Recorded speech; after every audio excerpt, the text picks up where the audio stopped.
What's going on, people? Welcome back to Curtis Shaw TV. Back with another live stream today. Special guest in the building, Mr. Troublemaker himself, Super Kevin Campbell. How are you, bruv? Curtis, I'm good. Troublemaker. I wouldn't say I'm a troublemaker. You know what actually hurts people is when the truth eventually comes out, Curtis. It's true. Nah, it's the players, Kev. Nah, listen, good to have you on the show as always, Mr. Brook the Neck himself. And like I said, it's another show where we can smile, we can be positive. Arsenal doing well at the moment, and quite a few bits and bobs to talk about. But it's been a long international break, hasn't it, Kev, man? Do you know what, Curtis? It feels such a long time. This is what, the fourth international break since the start of the season? Yeah. Third or fourth? Third, yeah, something Third, like that. It feels like too much already, doesn't it? So yeah. It's tough to take, and we just want Arsenal to play. That's it, man. And do you know what? I just wanted to ask you, obviously when you was playing, how did you feel about the international break? Was you relieved sometimes if form wasn't good, or was you like, I just want this to finish and get back? It's quite weird, actually, Curtis, because when you play, if you've had a bad week, yeah, you want to get back onto the pitch quickly as possible to put it right. Yeah. So it's a weird one for Arsenal because we've been going so well. The confidence is there, the momentum's there, and then all of a sudden it stops. Yeah. We saw against Crystal Palace after the last international that it took us a little bit of time to get going. We started well and couldn't sustain it. Yeah. So who knows what's going to happen this time, because it's the biggest challenge we've got so far. I'm going to put Granit Xhaka mode on, mate, slow mode, so these comments don't get away from me. But what do you make of Arsene Wenger's suggestion that forget this whole, every month stopping? I think he's saying 6 weeks, stop the season, play all the internationals, and then come back. Would you be in agreement of that? No, not really, because it disrupts everything as far as I'm concerned. Yeah. Listen, 1 or 2 international breaks, Curtis, is okay. Yeah. But we've had 3 since the start of the season. This is too much. It is. If you have that during the season, then fair enough. But, that's what the summer's for. If you're going to do all this stuff, play as much as you can in the summer. That's it, I hear you. I tell you what, the only good news, though, we haven't got another international break to the end of March, so we should be all right now. Obviously, Arsenal, they are back this weekend. We play against Liverpool. Massive game. I think a lot of people are sort of saying this is a game where we're really going to figure out where we are as a team. Even though we've been getting good results, this is that top level. I saw we haven't even got a point at Anfield since 2016 when we drew 1-1 midweek. Gold kit, Giroud and Ramsey, Joel Campbell days. You've obviously played at Anfield a number of times. You was, Everton, so you've had a big rivalry there. What do you make of Arsenal going to Anfield? And is the atmosphere, is it something that can affect the game, or is it a bit of an urban myth? No, it's not an urban myth. I think don't matter who plays for Liverpool. Yeah, it's especially with the fans in there. It's always going to be tough. They play the 12th man as well as any home team. That's for sure.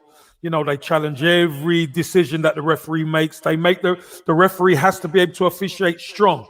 Yeah. But one thing they do that puts opposition on the back foot is they come after you.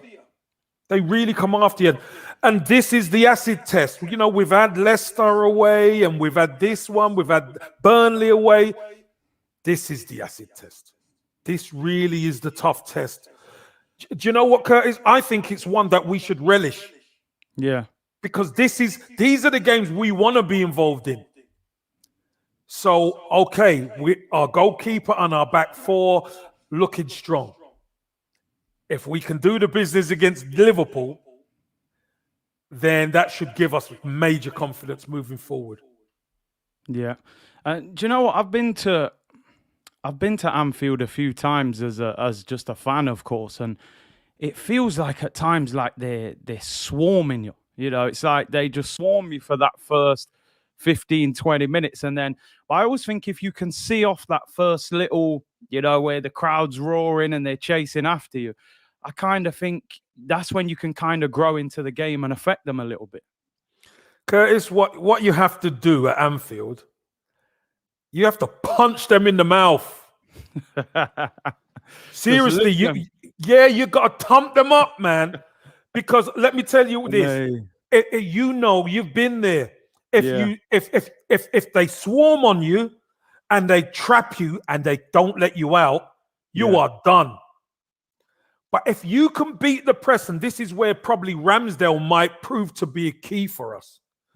If we can get out of the press and look to hurt them, punch them in the mouth, all of a sudden, that press ain't as strong because they know we can beat them. You see Man City. I'm not saying we're Man City or anything, but they have the right idea. They know how to play against Liverpool. They beat Liverpool last season. They should have beat Liverpool this season, although Salah was unbelievable.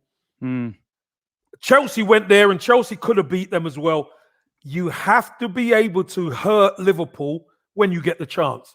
If you don't hurt them, they're just going to keep coming for you. And do you remember, Curtis, last season where Lacazette missed a couple of chances? We had some good opportunities, right? Yeah. And we were playing through the press. But what they done, they committed two more men forward. So that definitely stopped us getting out, and we weren't confident or quality enough to break through it. Yeah. But listen, like Martin says, we've seen Brighton and we've seen, although West Ham were at home.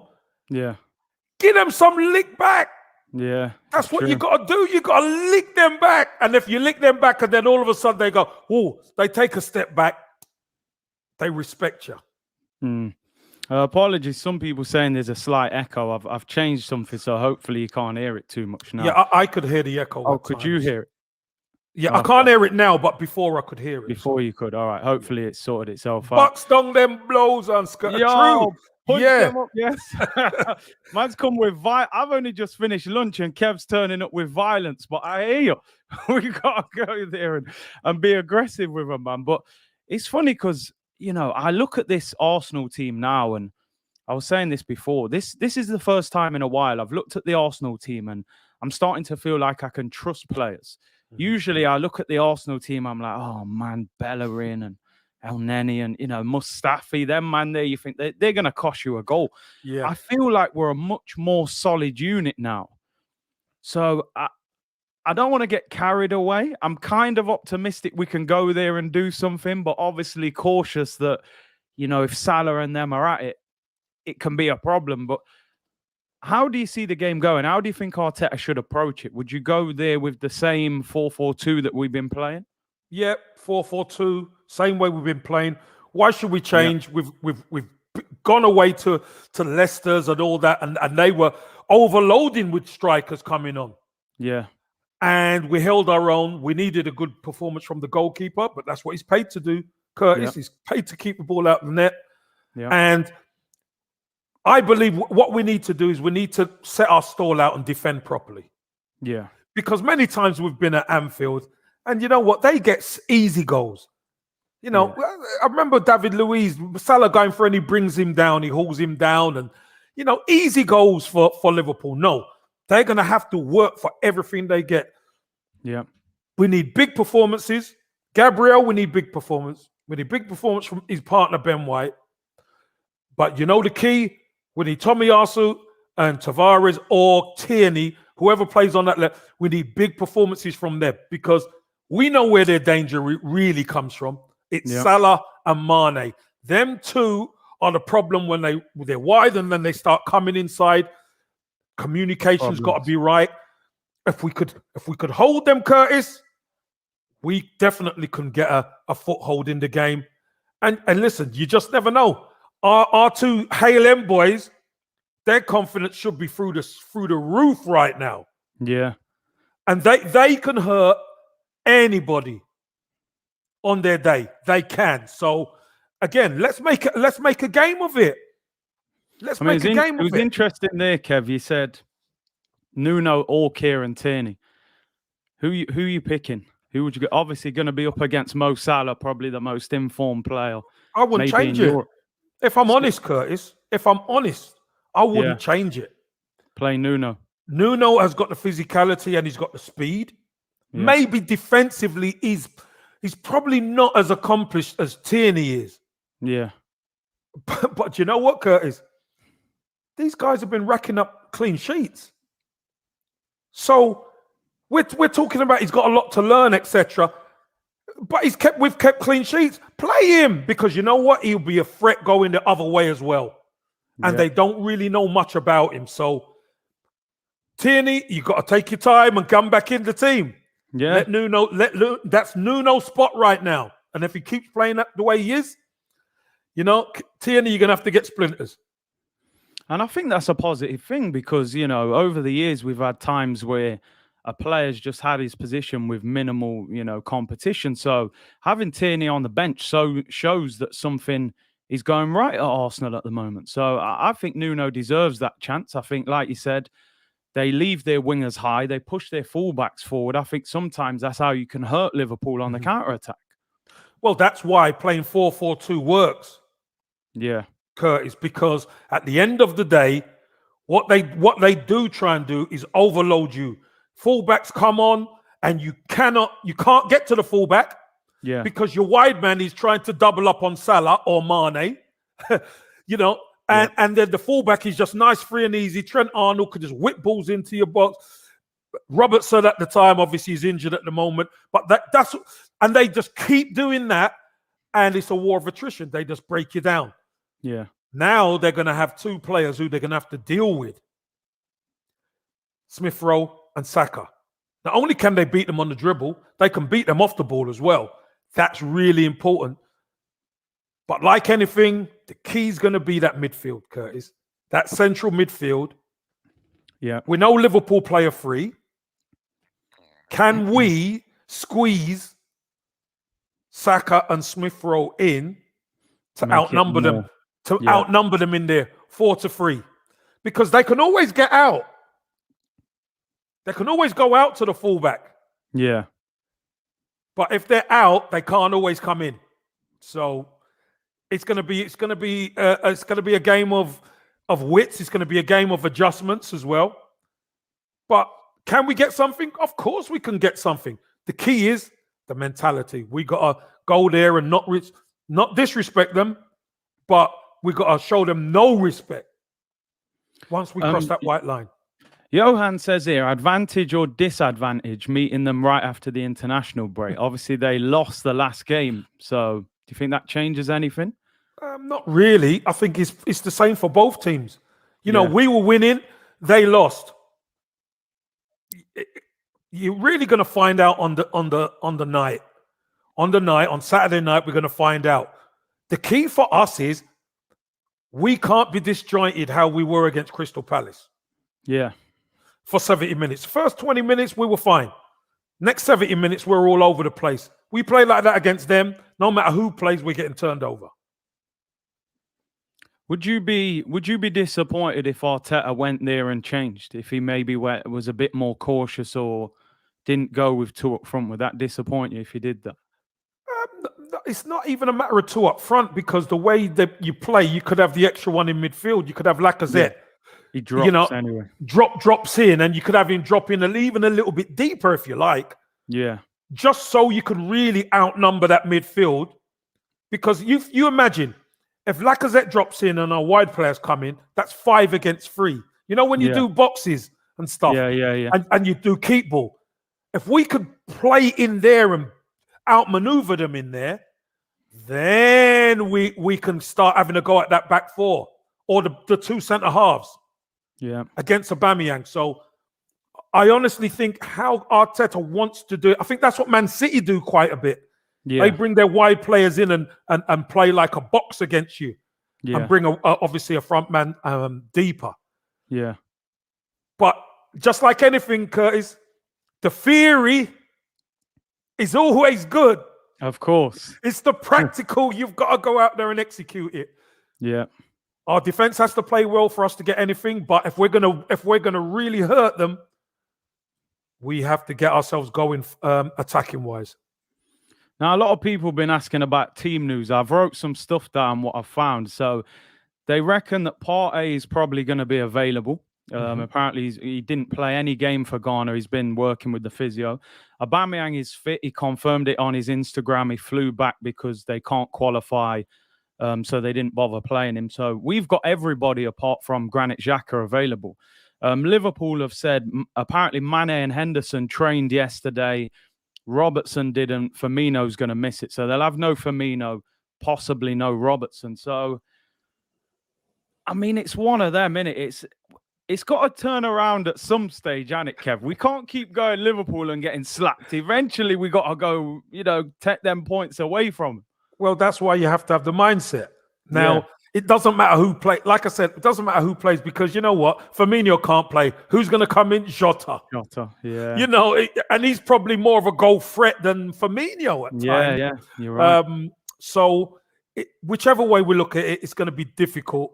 Yeah. Liverpool at Anfield is as tough as you get in the Premier League. We know that. Yeah. But one thing we've been seeing this Arsenal side have a bit about them. They've got a bit of devilment. They've got a bit of toughness. I like the way they fought against Watford, who were trying to bully. And, we fought our corner. We need Partey back. I really think we need Partey back. But Curtis, if he's not 100%, don't play him. Keep him on the bench so we can bring him on in the second half or something. Because I don't want to risk him. I know this is a massive game, but do you know what? I'll be honest with you. I thought Maitland-Niles and Lokonga were outstanding against Watford.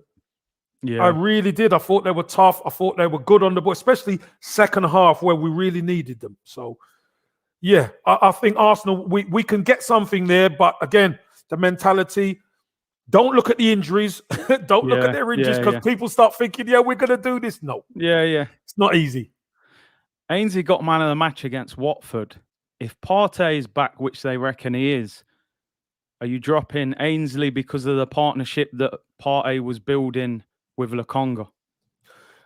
Truthfully, I think Partey probably starts on the bench. You think? Because he's not played a game. For me, that Rolls Royce has to play. Yeah. But there's many games coming up, Curtis, and what we don't want to do is take a risk. Can't afford to take a risk. If he's 70% fit, keep him on the bench. If he's like 90, then fair enough, you could take a chance with him. Will Ainsley Maitland-Niles play? Do you know the funny thing is, Curtis, Ainsley Maitland-Niles played probably 2 or 3 positions against Watford. I think he ended up wide left and done a good job. Yeah. So he's so versatile. He can play anywhere. I don't see the manager tinkering with it. I think Thomas Partey is our best midfielder. Yeah. So it's probably Maitland-Niles. If that is the case, we'll make way. Now, I was having a debate yesterday with Robbie and a few others, right? If Arsenal get a penalty, who takes the penalty? Aubameyang takes it. Aubameyang, I think, will take it. I think if he takes it and he scores, great. If he misses, I think then Lacazette's going to be on penalties. I saw a stat, Kev, that about Lacazette has scored every penalty he's taken for Arsenal. Aubameyang's missed 2 in a row now. Yeah. Do you think? I don't know. Missing 1? I think all right, keep going. Missing 2, do you not change it, or do you think? Why do you think you would keep going with it? Yeah, because he's our striker. He's our main guy, and these guys thrive on goals. That's what they do. They thrive on goals. Listen, I've seen Wrighty miss a couple. You know what I mean? I've seen it. Are you not knocking on George Graham's door? Listen, I love Wrighty, but he always missed 2. I'm ready, man. No, but you got to remember, we had Lee Dixon who was penalty taker. Mers could take penalties. A load of us could take penalties. Yeah. But you're showing no belief in your star man. Fair enough if he misses 3 in a row, Curtis. Fair enough. But I think Oba's that type who he wants to be the man. So He's still on it until he misses again. If he misses again, obviously Lacazette takes it. I mean, personally, I think Arteta will stick with Aubameyang. He scored a penalty on the weekend for Gabon as well, and I think the fact that Lacazette could be gone next year, Aubameyang will probably still be here. He's not going to want to do that to his confidence. But I just wondered what your theory was on it, because I mean, you've taken penalties obviously before, haven't you? Well, I've never really been a penalty taker, because every club I've been at, there's been like designated penalty takers. Yeah. So, you look when it was at Arsenal, obviously Lee Dixon, Wrighty, etc. took penalties. Yeah. I moved to Nottingham Forest. Stuart Pearce was the penalty taker there. Yeah. You go to Everton. Dave Unsworth was an excellent penalty taker at Everton. And who was penalty taker at West Brom? I think it was Neil Clement or one of them guys. Good designated penalty takers. So I'm not that fussed about that. I think Aubameyang, being our star striker, wants the pressure on his shoulders. He's captain. I think he gets one more go at it, and he scores. Then we move forward. If he misses, then obviously you can look at it. Do you know what? I wanted to do something slightly different today, Kev, because obviously international break and not as much to talk about. So I wanted to take a little look into your career and your time at Arsenal and things like that, because it's interesting for me that, obviously me being from Nottingham, when I moved down south, two things became very evident to me. The first one was the rivalry with Tottenham. Being up north, I was more into the Arsenal Man United, the Ferguson Wenger. That felt like the biggest rivalry. Yeah. The other one for me was how big 1989 was. When I came down, every Arsenal, 89, to where I even had to, start doing my history and watch it myself. And obviously you was involved with Arsenal at that time and that. And I just wanted to get your thoughts. Obviously, how was 89 for you, and how did Arsenal winning that title kind of push you on as a player in your career? Curtis, how long you got? Go on, there's no rush, man. No, how long you got? Because you know what? There's people who I'm sure there's fans who are listening. That title win against that Liverpool team changed so many of our lives. It changed our lives, Curtis. I was an Arsenal fan growing up as a baby in nappies, mate. I was lucky enough to come through the ranks at the club, lucky enough to be in and around the first team, where the season got elongated because of obviously Hillsborough. Yeah. Liverpool were top of the table, and it came down to the last game on a Friday night between the top two. Yeah. You can't write this stuff, Curtis. And for Arsenal to go to Anfield, I remember the whole day. Dave Rocastle picking me up from Brixton Town all at 5 o'clock in the morning. Driving up to Highbury. All the players were at London Colney, but we were the only ones who stayed in London, who were meeting at the ground. Yeah. So you think about it. Dave Rocastle's got the biggest game of his life in the night. There we are at Highbury, doing all the kit, lifting the skips on the coach. At 5:30 in the morning, Curtis. If you tell people, they'll say no chance. Dave Rocastle done the skips with me, putting all the bits and pieces on the boots and everything on. Then it's me and him, Tony Donnelly, and the coach driver. We drive up to London Colney. Yeah. Everybody got on there, and then we started our journey up to Liverpool. That's the Friday. Game's the night. Yeah. George Graham said, I don't want to be over there any longer than I have to. We're going to get in like the SAS.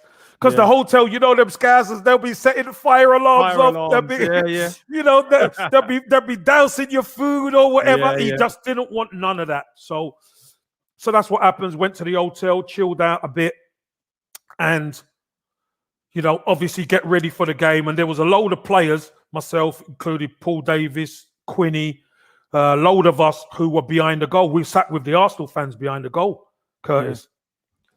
And in the team meeting, you hear George Graham talk and said, I expect us to win 3-0, but I'll take 2. And you think he's joking, but he says, listen, if it's 0-0, We got Liverpool where we want them. And like the lads are like, looking at it, you can imagine. Yeah. But we thought he don't really mean that. And then you do the team talk kind of, when you get to the ground, he names the substitutes, etc. It's the same thing, Curtis. Everything solid. We score early in the second half. We'll get one and second, and then we'll get a third just before the end. He thought we were going to win 3-0. He said, we'll surprise them playing 3 at the back. What we're going to do is we're not going to let them breathe. We're going to squeeze them in. And that's what Arsenal done first half. Squeezed them in, and then second half opened up a bit. Alan Smith scored. They tried to get it chalked off, putting pressure on the linesman and referee. And then the rest is history, Curtis. Michael Thomas obviously went through, scored. That changed the trajectory of Arsenal Football Club at that time. Yeah. Solely because we were unfancied. It was a young team. Look how many players have come through the ranks at Arsenal. Arsenal weren't supposed to be able to go to Anfield and take on the mighty Liverpool. But we did. And then all of a sudden, me as a youngster, Curtis, being in and around it, seeing the players how they are after the game, you wouldn't have think they've won it. They were just chilling in the dressing room, having a chat and just taking it easy. The Liverpool backroom staff, the famous, boot room guys come in, brought the champagne in, had a glass of champagne and toasted the boys and said, fair play to you, but we'll see you next year. That was the rivalry. The rivalry was serious. But a lot of respect. Big respect. Absolutely huge respect behind the scenes, but very competitive on the pitch, obviously. So, once you've got over it, once you've got over that line, Curtis, somebody like myself who's in and around it, on the open top bus for the parade. This is the first parade I've been to. Yeah. What? I need to be involved, Curtis. Of course I need to be. I need some of this. So that was it. That changed the trajectory of my thoughts. The club. Now we're title winners. George Graham said, "The culture is to win." That's the culture. The culture is to win. Didn't win it the next season. Liverpool came back even stronger, and then the season after that, Curtis, I was involved gladly. Lost one game all season, and won the title, nearly invincible. Wow. So that was, in the space of 3 years, Curtis, we'd won 2 titles. That's crazy. So again, that mentality, it changed the trajectory of the football club to be winners. It's crazy, and I love hearing you talk about these stories. That's why I wanted to bring it up, because my dad's a Liverpool fan, and I always used to say to him, why do you support Liverpool? He said, back then, John Barnes, all of that. But it feels to me like that team with you and Wrighty and Merson and all them, I feel like you grabbed a generation of fans, including myself. I got to be honest, like as a young, black striker, seeing Kevin Campbell and Ian Wright doing the bogle on TV, I'm like, yo, that's me, right? That's my team right there. Yeah, it's a street thing. It's a street. I mean, look, we're street boys. Yeah. Who have made it out, but we don't lose our roots. Yeah. We don't lose the connection with the street. We're into reggae music. We're into street. We're into hip hop. We're all of the stuff that you would do, we do. Yeah. But we're doing on a platform for everybody to see. I mean, do you know what, Curtis? Up till yesterday, I'm bumping into people and people are telling me, thank you so much for the 80s and 90s. Because a lot of people wouldn't have got into football if it weren't for the likes of Rocky, Michael Thomas, Paul Davis, myself, Wrighty. That connection. I think Crystal Palace had their little group as well, which Wrighty was part of. Yeah.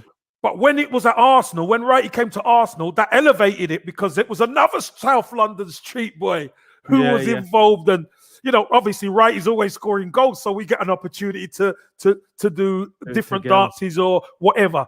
So that was a connection, for the street and young black boys Big Cyril was my hero growing up because the 3 degrees and all that, Big Cyril was like, for me, was like, wow, he's just so powerful. You know what I mean? Yeah, yeah. So for what Cyril was for me, maybe for you, that generation was that for you, made you think you can do it, Curtis. Yeah. And I think that's it's such a huge impact. It's probably even bigger than you realize, because at the time you probably just think, I'm playing, but the impact it's having, even like me in Nottingham, there was a big community of Arsenal fans, and the JVC shirts were all over the place, and it was crazy. And obviously for me as well, you went to Nottingham Forest. I actually watched you play a number of times for Nottingham Forest because I couldn't get down to Highbury. And even Ian Wright came to Forest for a short period of time as well. So I think the impact that you guys had at that time, you started that trend of going upwards, from 89. Curtis, I think what happened was there was a generation of young inner city boys, not just black, young inner city boys who there was something kind of missing. They wanted to connect with something, and seeing us play and be like them, wearing the clothes and doing the dances, etc., but having fun doing it. Yeah, I think that connected so many people. When I was in Nottingham, so many Arsenal fans came up to me and said, "Listen, Kev, big respect." That's what I love Nottingham. That utmost respect, because the connection, you and Righty up top, you and Righty, the Arsenal connection it made everyone proud because they felt like they belonged. It wouldn't be out of turn for them to go to a game. Yeah. They will feel part of it because they've got a representation out on the pitch. I think that was really important. Yeah.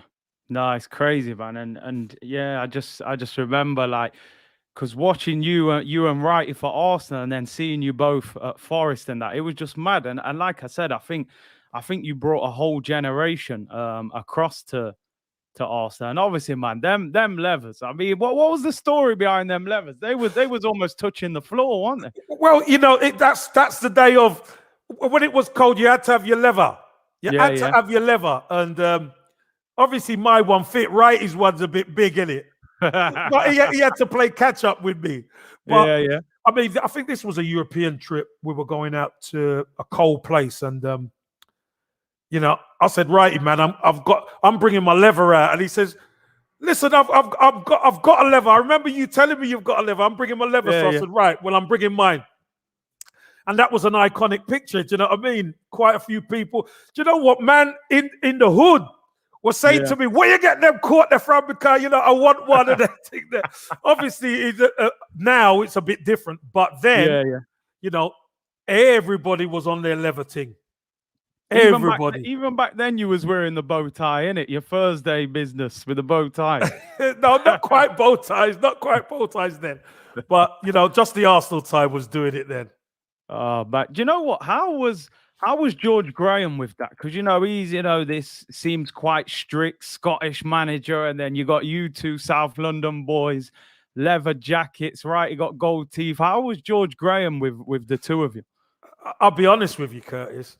A lot of people, George Graham was a disciplinarian, and it was a great coach.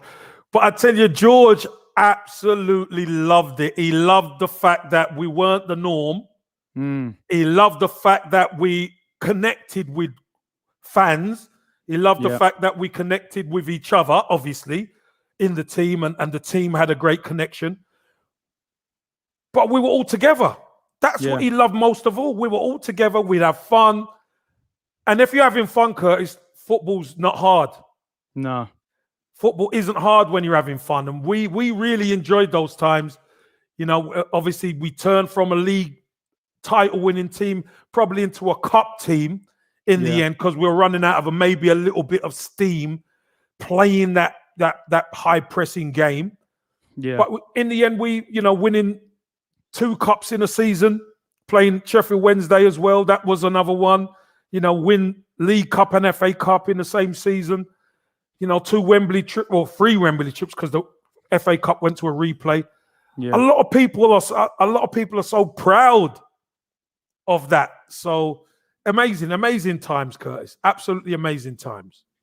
And then obviously, was it 93, 94 you win the Cup Winners' Cup? I've got the year right there. And I think, didn't you score in the semi-final against PSG? I mean, PSG at home, yeah. I mean, I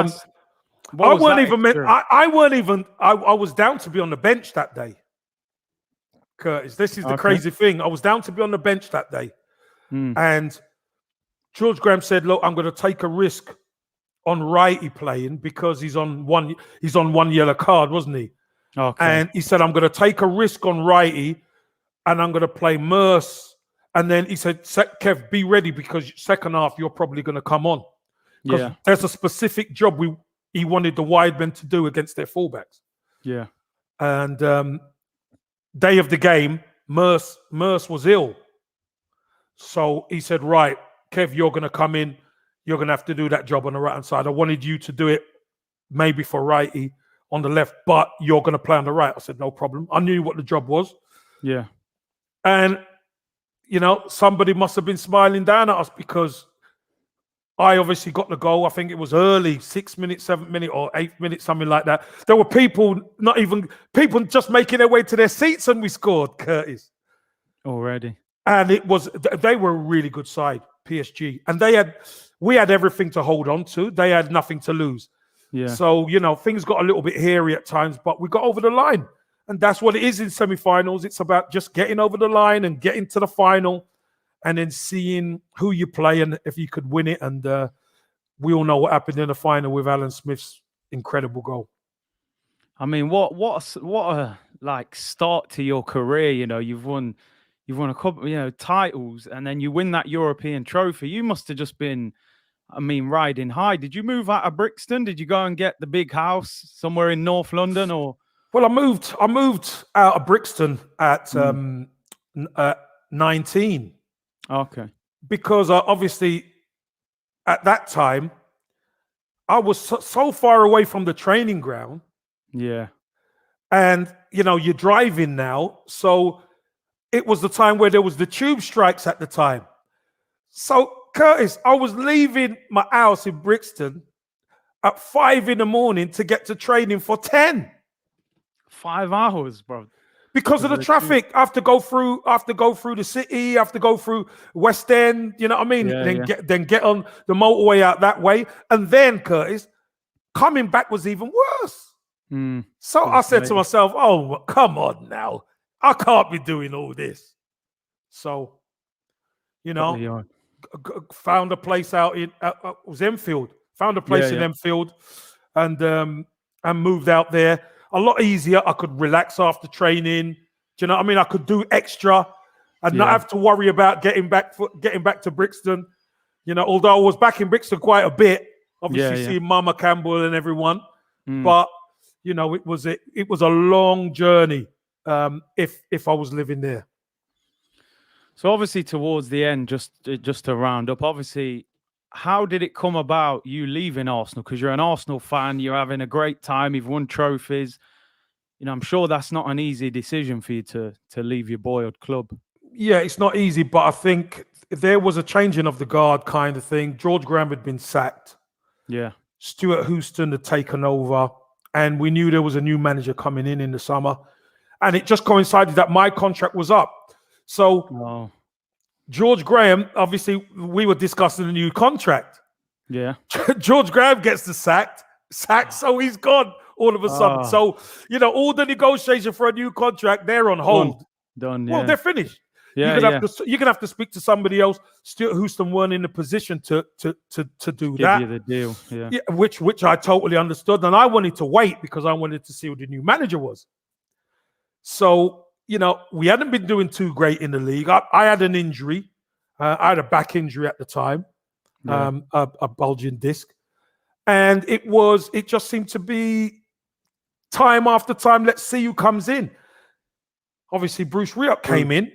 And if I'm honest with you, Curtis, you get a feeling when you meet somebody, you ever get a feeling, I could go to the end of the earth with this guy.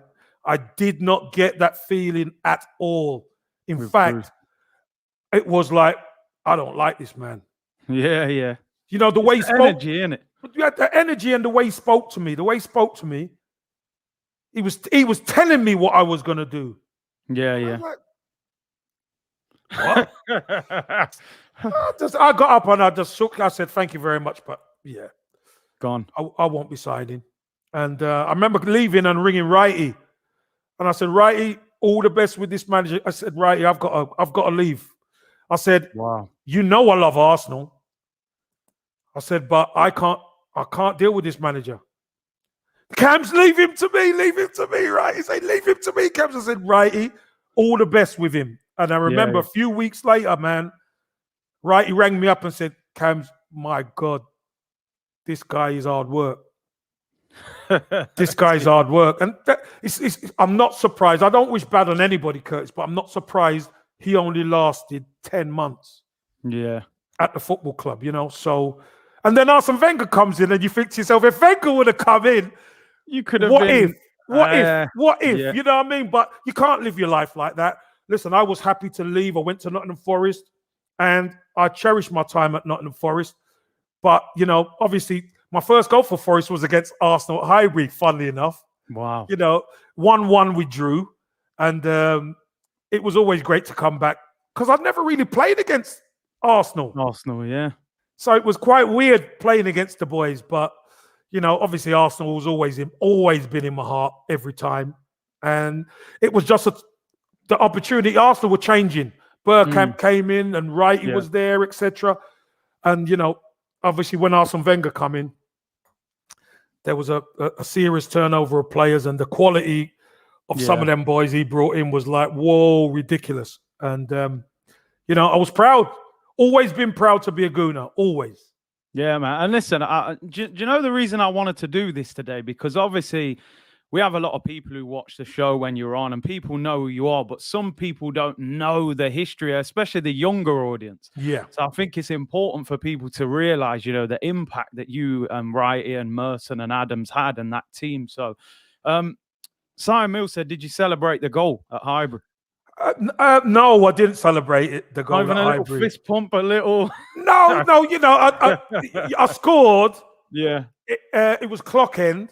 I scored. Yeah. I didn't go crazy or nothing. I just like stood there and, you know, you enjoy the goal, but I didn't go too crazy. Not too crazy. Yeah, it's crazy, man. Them times there, man. But yeah, no, it was legendary, man. If anyone wants to put any questions in the comments, get them in because loads of people, 1.3K in the chat. Make sure you like the video as well. Super Kev, man. Legendary times, Kev. But I tell you what, Curtis, one thing I will say. Go on. You got to remember, I was my first game at Highbury was 1977. I was 7 years old. Wow. Mama Campbell didn't even know I went. Right? Yeah, so you could imagine there was a few of us who club took some money together and we went up there. Yeah. And we got in when they opened the North Bank, 20 minutes to go. We kind of run in. Sneaked in and you get to the top and you see the green bays of Highbury.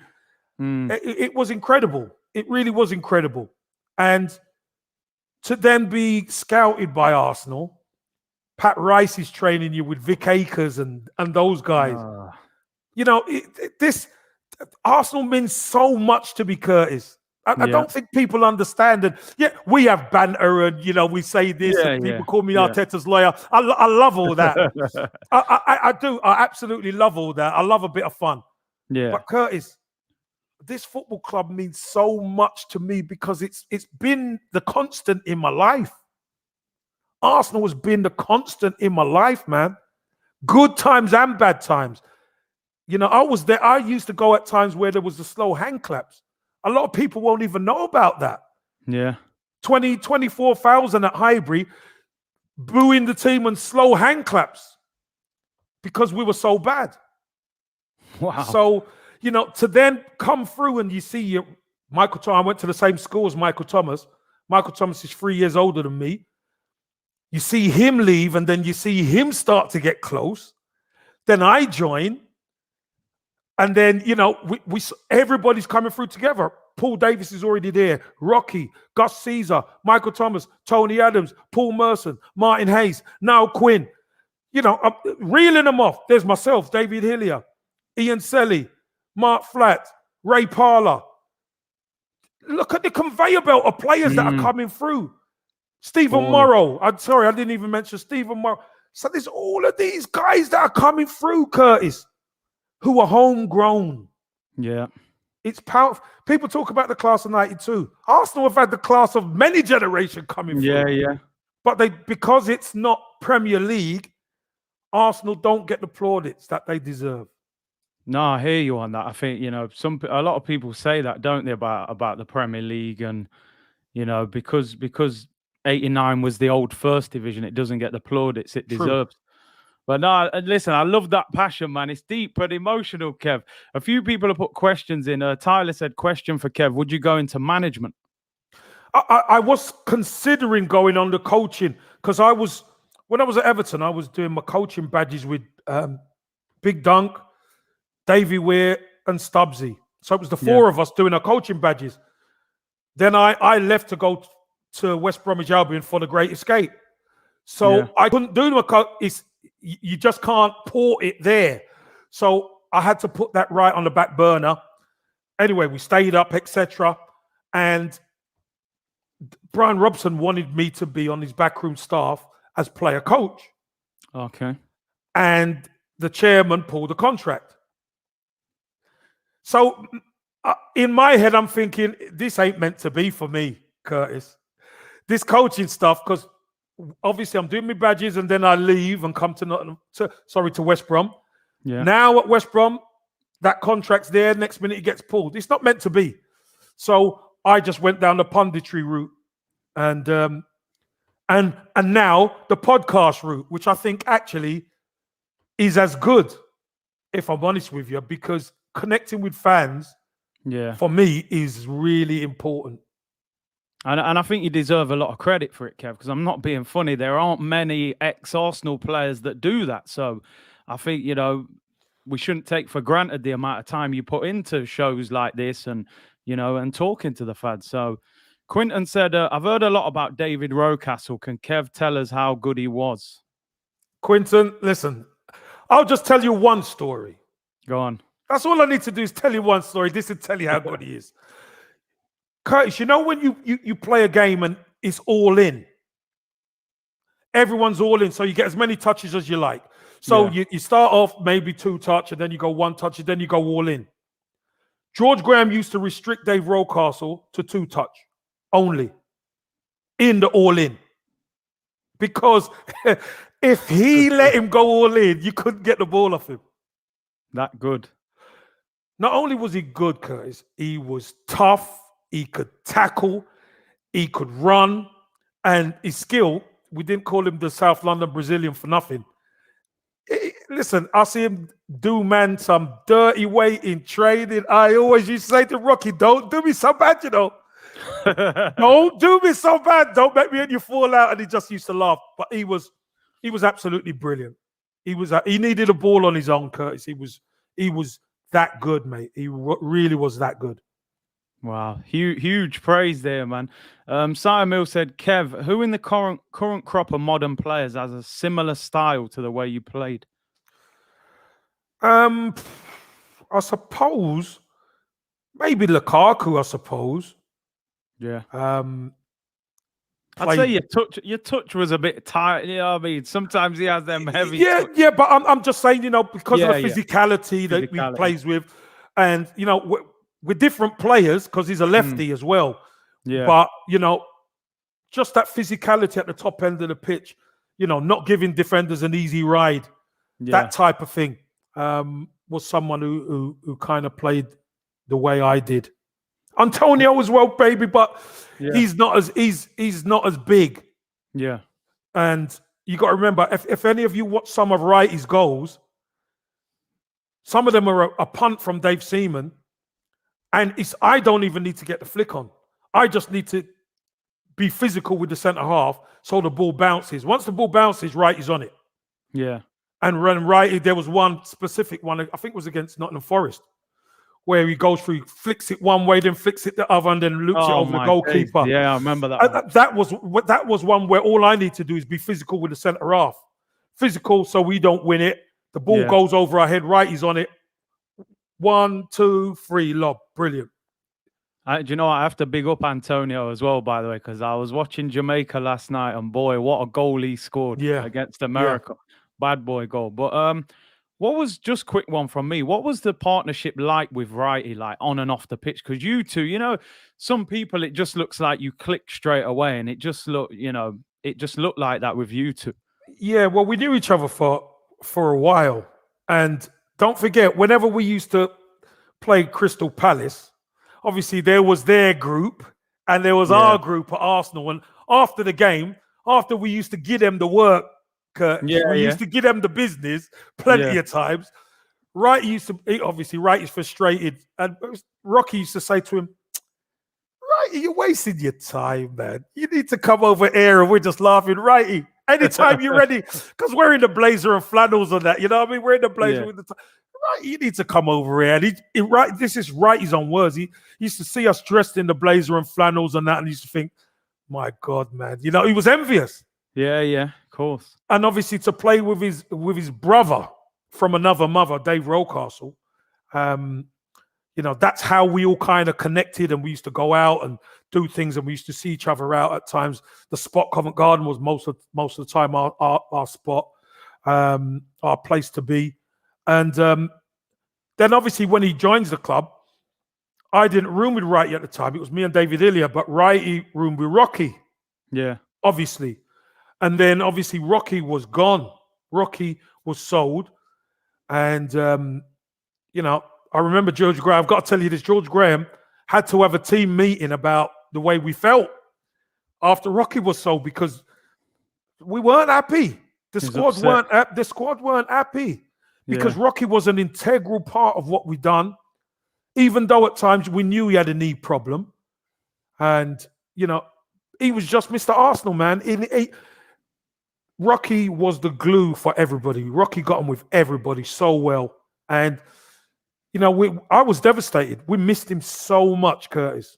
And then after that, me and Wrighty kind of, obviously, we started rooming together, and we got maybe even closer because Rocky weren't there.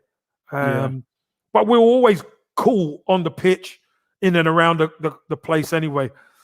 And, you know, obviously our friendship and partnership grew from there. Yeah, man, what a partnership. Big up Mike Howard with the super chat. He said that Arsenal 80s team was strange in a good way. I remember when we lost to Luton in the League Cup final, which was embarrassing, but then we won the league in 89. Yeah, that was 88. That was losing to Luton. Remember, Arsenal under George Graham, first season won the League Cup, beat Liverpool. Second season got beat in the final against Luton. Third season won the title, Curtis. Wow, roller coaster. You know, you talk about progress. You know, you're progressing. Second season didn't go as well as we would have liked. And then the third season, everybody was together. Whoosh. Yep, Alvin, right, R.I.P. Rocky Rocastle. And, you know, they just had everything. That team had everything. That squad had everything, Curtis. Made the fans proud. I know it's difficult because obviously you didn't work with Wenger, but who would you say out of Graham and Wenger? Well, what I've got to say is this, Curtis. It would be remiss of me to say, you know, Wenger isn't the greatest manager because of what he achieved. I mean, what he achieved was incredible. But I could tell you this, Wenger would not have had the success he did if it wasn't for George Graham and the mentality George Graham put into the club and the players. Because he inherited winners, maybe who lost their way a little bit. Yeah. But they were still winners, Curtis. That back five especially knew how to play. They knew how to win titles. They knew how to win leagues. They knew how to win. Yeah. They just needed a jump start. And fair play to Arsene Wenger, he jump started them, and you know, they helped some of the others acclimatize and understand the system. And they went on it was an incredible, Arsene Wenger's first 10 years was incredible, Curtis. But George Graham, from the slow hand claps to Wenger, years systematically rebuilt Arsenal mentally and physically. He And instilled that winning. he has to take big credit for that. Yeah. No, I hear you. It seems like he put the building blocks in place. Foundation. For Wenger to then go and build on top of it. Mo said, Curtis Kevin Wrighty, that stream will be legendary. When's it happening? I think Wrighty's got his own podcast, so he's going to have to invite us on his, because I don't think he don't really moonlight like I do. He doesn't do that like I do, Wrighty. Just looking ahead, man. Listen, great to go down memory lane and talk about the old stories of that. Just obviously now, January's coming up. We're looking at the transfer window. I think a lot of Arsenal fans feel like now we need to add something in January, build from a position of strength. Mm-hmm. One name that's been creeping up is Raheem Sterling. Now, listen, it might be a long shot, maybe not January, maybe the end of the season. I've been throwing it out there. For me, if Arsenal have any chance of getting him, I would grab that with both hands. The people in the comments have been a bit mixed. What's your feeling on that? If there was an opportunity for Sterling, would you take him? Take him immediate. Immediate. Here's the reasons why, Curtis. Here's the reasons why. And people in chat, I understand that. I'm in an R-in. Yeah. You've got a guaranteed winner. You've got a player who is a wide player in just under 300 games, has scored nearly 100 goals. He scored 20-odd goals a season for a few seasons as a wide player. Yeah. We could do with some of that help, Curtis. That's for sure. He's 26. He's 27 in December. So we're getting him in his prime years. He's an England international. I thought he was England's best player at the Euros, if you ask me. I thought he was incredible. And the best thing of all, his ability is his availability. He's never injured, Curtis. Yeah. I say this quite a lot about availability, Yeah, the best ability a player could have is his availability. And he's always available. So when you're in a Manchester City squad full of stars, you could fall out of favor quickly, because the person who's coming in is a top player. I think Raheem Sterling gives us a different angle, where we've seen chances going begging, and he might not be the most accomplished finisher, but one thing he can do, he can finish, Curtis. Yeah. He can score goals. And do you know what else he can do? He works hard and he's happy to press. Yeah. And that for us is essential. So I would snap him up. I don't know what the fee would be or whatever. But if we're serious as a football club, Curtis, and we talk about buying proven players, here's one. Knows the Premier League, fit him straight in. I mean, there's rumours, Kev, it could be as little as 45 million. He's got a year left in the summer. Obviously, the only other side to that, he earns 300,000 a week. I mean, would you still match that if that's what it was? Well, here's the key, Curtis. You have to. You have to. If you want these players, and don't forget, I think Arsenal at the moment have had to have a rejig on the inside of the club. They've got out a lot of the higher earners and maybe brought in players who don't earn as much. Yeah. But are happy to fight for the badge, which is what we love. So you fatten the squad out with those players.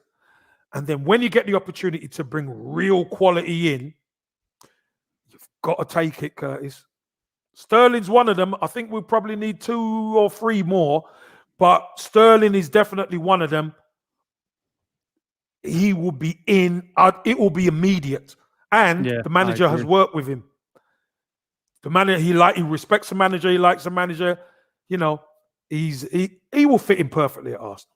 Yeah. That's for sure. I mean, listen, I agree. I would definitely take him. But the player that obviously a lot of talk again about someone potentially going out is Nicolas Pepe. Now, I was always team Pepe. I was really, I'll be honest, I wanted Zaha ahead of Pepe, but we got Pepe and I defended him and I felt I'm getting to a point, Kev, where I'm like, difficult for me to keep defending this guy. A lot of it, he's got to take responsibility. As you say, it's the players. He's had a lot of game time. He's got 2 years left on his deal this summer, Pepe. Really, Arsenal can't be letting him run into, a year and stuff like that. What do you think we do with Pepe if we reach the summer and we're at this point? This is the prove it season for Nicolas Pepe. Yeah. Problem Pepe's got is you got two Haaland boys who are outstanding, who are making a huge difference down the flanks for Arsenal. And now both of them are internationals. And even when they don't play well, they graft. Yeah. We're not saying that Pepe hasn't got talent, because he's immensely talented. But I think the consistency of his play is up and down. We can't afford that, Curtis. We can't afford to have a player who blows hot and cold. We need 7 out of 10 every week. And Pepe could be a 9 and then he could be a 4. Yeah. We can't afford that. So, again, for me, I think what's going to happen, I like Pepe. I think he's a top player. But I think Nicolas Pepe eventually will be sold. Because this is his third season at Arsenal, and he's shown some good and great glimpses, but glimpses ain't enough, Curtis. Yeah. Do you think, I mean, you were talking about George Graham and the mentality and things like that. Do you think there's when I watch some of the top wingers in the Prem, your Salahs, your Manes, your Sterlings, even Zaha, they give me that feeling that they're trying to rip the fullback to bits. When I watch Pepe, it's like, I just don't, where's that intensity and aggression in his game? I don't see enough of it from him. Well, I'll tell you this much, Curtis. I know particularly second half of last season, Pepe was doing quite a bit of work with Mikel Arteta on the training pitch. And you saw Pepe's level kind of go up. He was doing a lot better. But here's the thing, you see, Curtis. If it's not in you, it's not in you. Yeah. And being at Arsenal and having that intensity isn't for everybody. No matter how gifted you are, it isn't for everybody. So, again, can he do it? I don't think he's going to get many opportunities to prove it, Curtis. But when he does get his opportunities, has he really made the manager think, wow, I can't leave him out? I don't think he has. Yeah. So if you're not doing that, especially with the youngsters, Saka and Smith Rowe there, I just can't.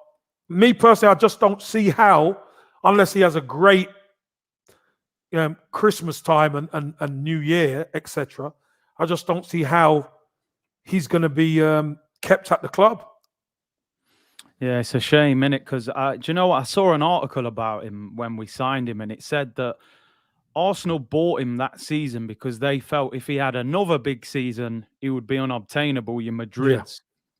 So they have to almost take that chance of, he's had one big season, let's buy him. So do you think, people talk about the price tag. Do you think the price tag has weighed heavy on him? Or, you as a player, if you've gone for big money, have you ever felt that, they've paid a lot of money for him, I'm under a lot of pressure here, or does it not really bother you as a player? Curtis, the price tag is what it is. You don't have any say in what the price is. But there's pressure because you're coming to a new team. There's big pressure. Fact he's coming to the Arsenal. That's the pressure, Curtis. The price tag isn't the pressure. The pressure is I now have to perform with this cannon on my chest. That's the hard part, whichever way you look at it. And it's a fan base who are knowledgeable, who have seen some of the greatest players in the Premier League play. So if you're not putting it in or you're not doing it, you can't fool the fan base. The fan base know. Yeah.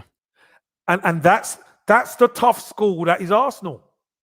That's the tough school. If it's a player who costs 4 or 5 million, and then he started doing great, the fan base are like, wow, we got a player. But the fact of the matter is, the fans look at, we paid that much for you. You're supposed to be carrying that cannon and blowing man up, and you're not.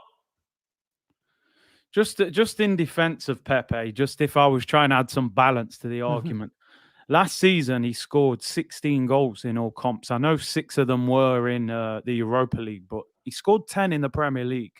We know nowadays, you look at your Liverpools, your Cities, their wingers are banging goals in like strikers now. Is this still, like you said, this is the season, this is the last season for him maybe. Is this still an opportunity for him where you think, we can squeeze him in, and if he can start scoring goals, he maybe rescues his career at Arsenal? Yeah. Curtis, I've said I like Pepe. I think he's got incredible talent.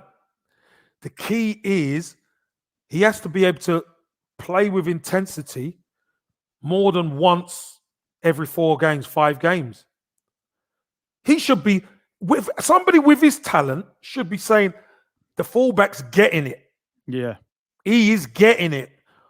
Fair enough, I can't always take him on, but anytime I catch him one-on-one, I'm ripping him. Yeah. And even if it don't come off, the key is to be positive, to have that mentality in your mind. I think he lets the fullbacks off a lot. Yeah. Whereas he gets the ball and he turns back and he just plays it simple majority of the time. But whenever we have seen him be direct, I mean, he got a fantastic goal, was it? Against Burnley, wasn't it? Incredible goal where he picked it up and he starts running at the fullback. The fullbacks are scared stiff because he can go both ways. So they don't know what to do. But we just don't see that enough in him. We've got to see it though, Curtis. Yeah. He can he resurrect his Arsenal career? Of course he can. But he's got to get that mentality right and say, it's me and that fullback. It's him or me. Yeah. No, I agree with you on that, man. And obviously the other winger who a lot of people are mentioning, Martinelli, we've spoken about him a number of times. His agent was talking during the international break saying, Arteta doesn't want him to go on loan. So there is obviously a plan for him, but what do you think is the reason he's not getting in the team? And also, I remember we mentioned him as a striker before, and we said maybe not because of his back-to-goal play. But with 2 up front, do you think he could possibly play central? Or do you still see him as more of a left winger? Well, maybe playing 2 up front. You know, that Lacazette situation in the midfield. Yeah. Obviously, it's something that he has to work on because that is a real trust position. Yeah. You can't be untrustworthy in that position. The ball's got to come into you and he's got to stick, and you've got to be able to bring other players into the game. So can he do that job? Yeah, I think he could do that job because one thing he will do, he work hard. For me, I still think he's still young, Curtis. He's still so young. You got to remember, our front boys are 30 odd. Yeah. So, not to say Aubameyang, he's got a couple of seasons left, and Lacazette will probably be gone. If he's not gone in January, he'll be gone in the summer. So that's one player out the equation. For me, Martinelli needs to learn. He's going to get his chances. He is going to get some chances, especially in the Carabao Cup. He's got to take his chances when they come. Because as Arsenal are moving, Curtis, and we're moving forward, we haven't got time to keep saying, Martinelli, we'll wait for you. He is very good.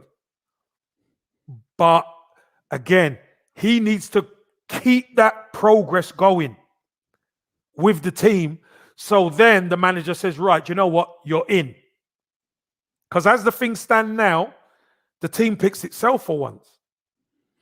I mean, the interesting thing people saying there is that Saka is younger than Martinelli. So and you would have said probably 18 months ago that Martinelli was ahead of your Sakas and probably even Smith Rowe only really came on board last season. So why do you think his progress has slowed down so much? I'll tell you the reason.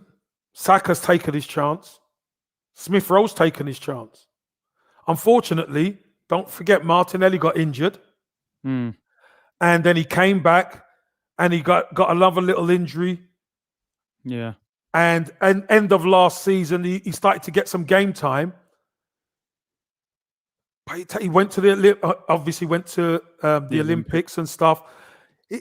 Again, for forwards, it's a bit different, Curtis. You know that. For forwards, it's a bit different because you know what? You don't have all these players around you to help you when you're in midfield. You got this one, that one to help. Sometimes as a striker, sometimes you're on your own. And if you haven't got the knowledge, your game will suffer until you get a little bit of knowledge. Once you get a little bit of knowledge, then you start to progress. I think that's what's happening with Martinelli. And also the fact of the matter is, Curtis, we've stumbled on a winning formula. Yeah. When you get a winning formula, people are going to get splinters. Yeah, there's going to be players who don't like it, but what does the manager do? Does the manager put you in just because you're upset that you're not playing and change your winning formula? No. He doesn't do that. So, again, I mention age solely because of the position he plays. Can he play striker? Yeah. But that's a learned position. Saka and Smith Rowe are doing an incredible job. They're young, but they're England internationals now, Curtis. You know, they're proving themselves. Yeah, no, you're right. Listen, I think for me, I'd just like to see Martinelli involved more, even if, you know, you're not starting Smith Rowe and Saka on form. You know, if you're making that change, bring him. I don't want to see Eddie Nketiah coming on, who's leaving probably in 6 months. You know, Martinelli got massive praise from Klopp. I think Klopp said he's one of the best young attacking players he'd seen in years. Ronaldinho's bigging him up. Neymar was bigging him up. And you're thinking, wow, we got this player getting all this high praise. And some games, he's not even coming off the bench. And you're thinking, just keep him involved, you know? Yeah, but you know something, Curtis? For all the praise that all these big names talk about, yeah, when he started in the Carabao Cup, has he been the outstanding player where you go, this boy has to play?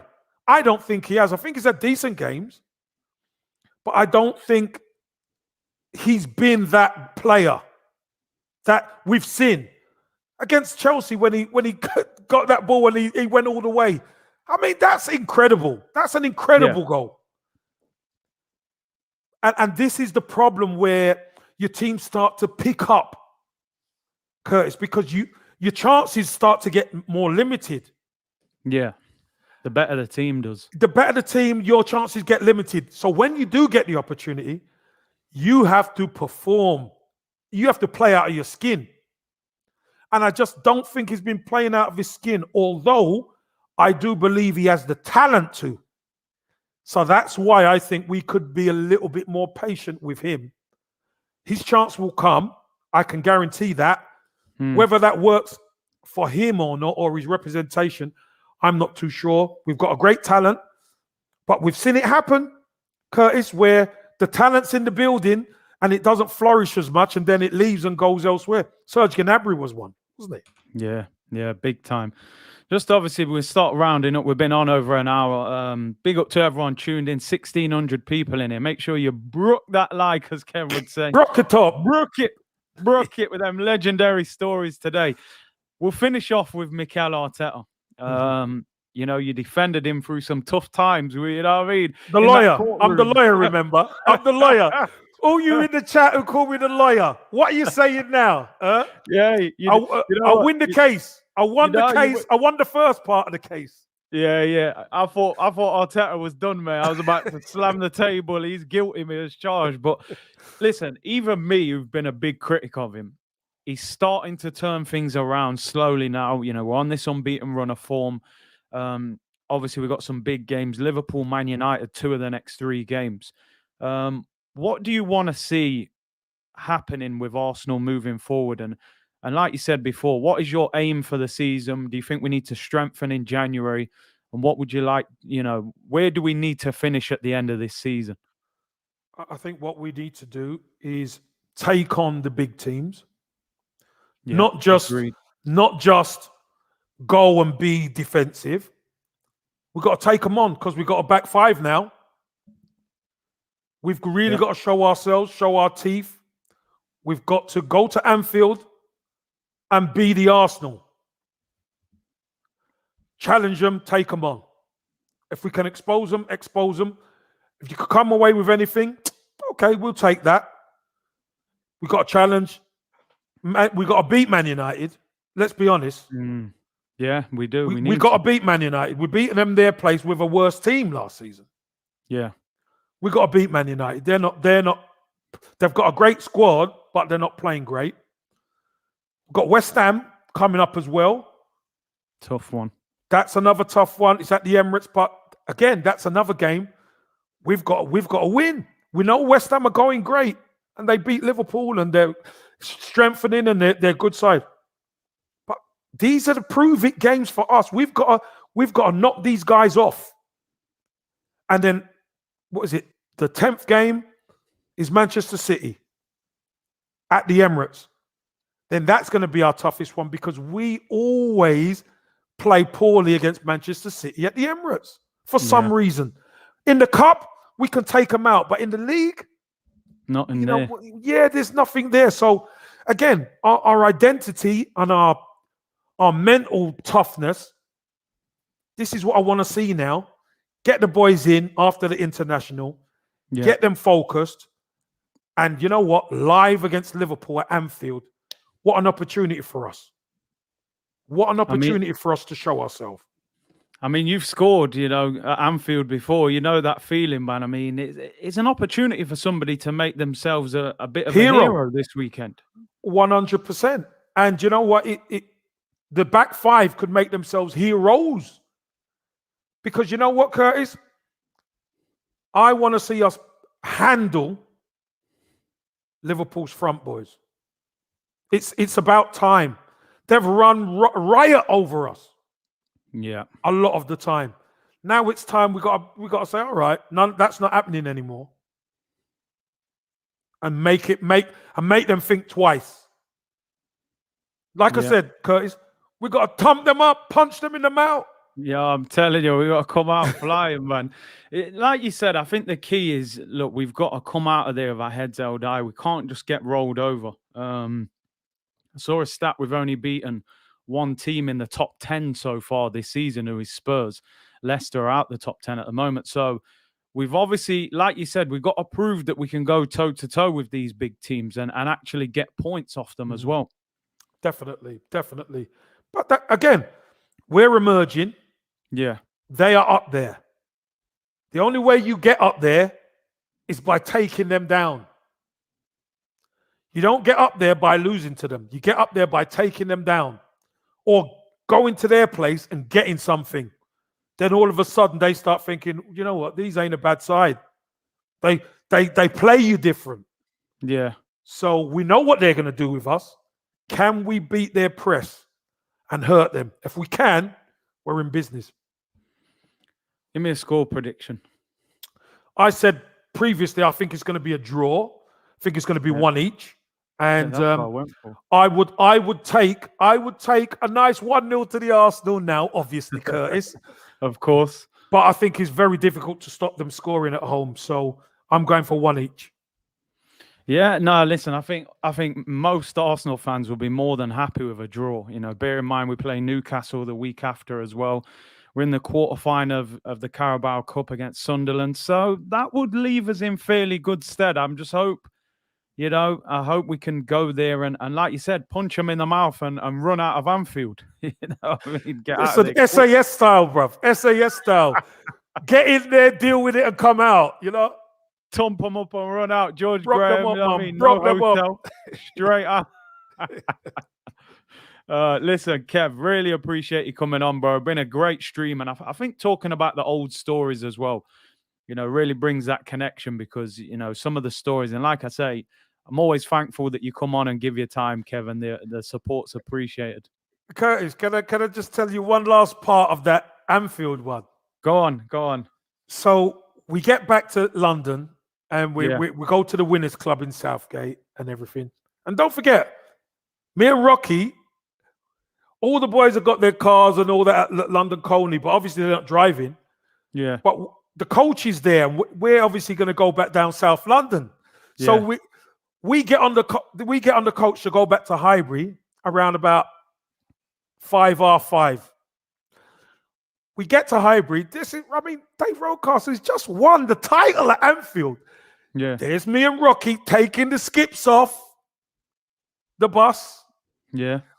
All the just washing and everything, taking it up the top of the stairs. I'm like, Rocky, no, I'll deal with that. No, Rambo, don't.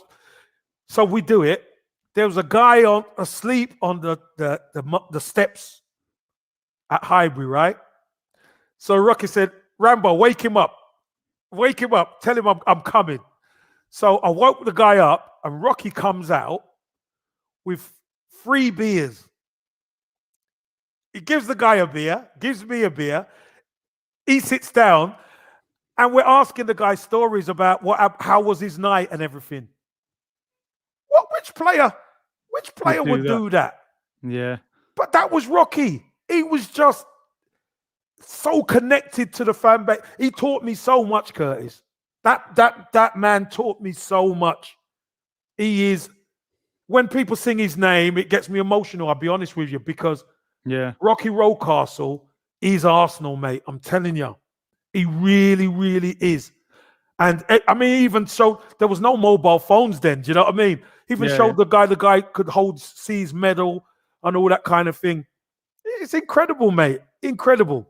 Do you think Arsenal need to put a few more statues up? I think Arsenal could do one better than statues. I think, because if you put statues up, we got that many great players, Curtis. There'll be statues all over the place. But you know what they should do for me? I think what they should do is put the bus, the bus of the players. So the great players, they should somewhere where you have the bus. And you could take pictures like a hall of fame, like a wall where all the busts are. And you could actually build that into the ground. So around the ground, you got the big pictures and stuff, but the busts are the players where people could take pictures with the bust and stuff, as opposed to, statue. You could get loads of busts. Yeah, you could get loads of busts in there. That's our history, man, and we should never let go of it, Curtis. Never let go of it. Have the busts of the players, and you just take your picture with the bus, and that's me and him, Yeah, man. Great times, man. Do you know what? I saw a video actually the other week of you turning up at Everton. I don't know if it was an old video. You must have been doing punditry work. And the Everton fans are going absolutely crazy. They're singing about, I think, you scoring the winner at Anfield, was it? And I see a stat that you're like the 4th highest goal scorer of all time or something. I mean, you played in different parts of the country. South London boy, you ended up at Arsenal, North London. You went to Nottingham Forest, up to Everton, out to Turkey. Like, your career took you everywhere. Was there different feelings at each club about the kind of fan love you got? Yeah, I mean, Curtis, I've got to say I'm blessed. And why I say I'm blessed is I supported Arsenal when I was in nappies. I was lucky enough and gladly taken on by Arsenal and was successful at the club I loved. That alone.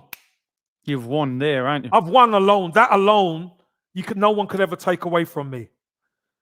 But I went to Nottingham Forest, and although I started okay, then it went a bit pear-shaped, and then we got the team right, and went on to do something, and had a good rapport with the Forest fans, which I still do. Obviously, went out to Turkey, and it was a couple of days ago. It was the anniversary, like 20-odd year anniversary, for scoring a hat-trick against Galatasaray at the Al Samayem when we beat them 5-3.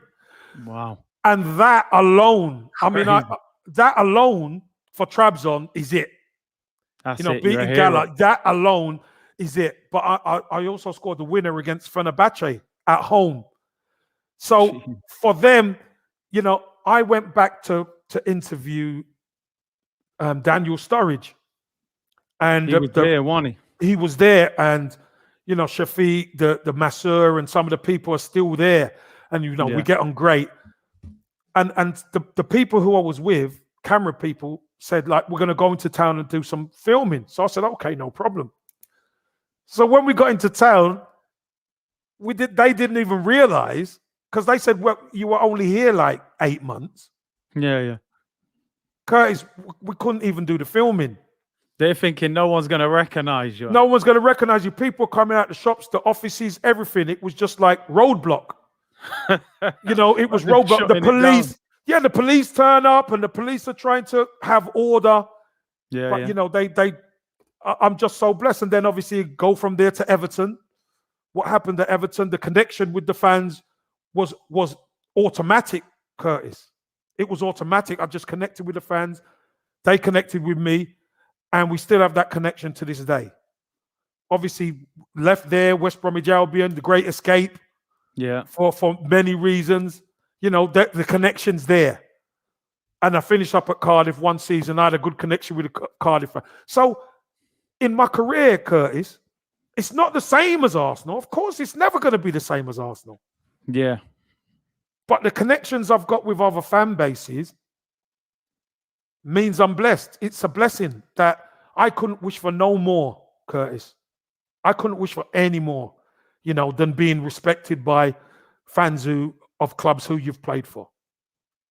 Jeez, man. What a way to look back on your career, man. What an achievement. And obviously, listen, you don't get that kind of respect from a fan base unless you're doing something right. So I think that's credit to you and the career you had, Kev, so listen, man, it's great to have you on. Great stories. I mean, loads of people bigging you up in the comments. I think this is one of the best streams we've done because I love them stories. I think you got to understand about Arsenal's history, if you're a fan, no matter your age. So loved having you on, Kev. Really appreciate your time today, bro. Curtis, I appreciate coming on. I just absolutely love talking about the old times.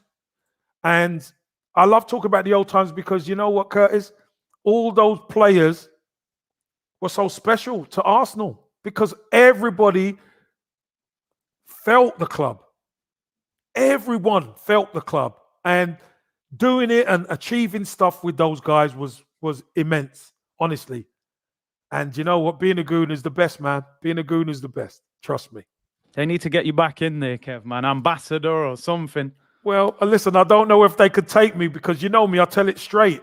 Yeah. They don't, a lot of times they don't like to be told straight. I like to tell it straight because there's no sugarcoating in football, Curtis. If you can't do it, Curtis, you're going to get found out. Yeah. And that's what was happening with our team before. Last season, especially, we were getting found out because we didn't have that nasty edge. Now we've got it. It's amazing how our results start picking up. Yeah. Well, we'll have to try and get you on next week or the week after and see how, obviously we've got big games coming up. I'm sure we'll have a lot to talk about. Are you on a show tonight, tomorrow, anything? Hybrid Squad? No, I'm out and about. I've got a few bits and pieces to do. I'm going away. I'm back on Friday. I'm back on the Hybrid Squad on Friday for Kev Says. So there you go. All right, big up. Make sure everyone tunes in for that. Make sure you like this video on the way out. If you didn't hit it on the way in, subscribe to the channel, subscribe to the Hybrid Squad. Big up to Kev, and I'll be back tomorrow, people, 2 p.m.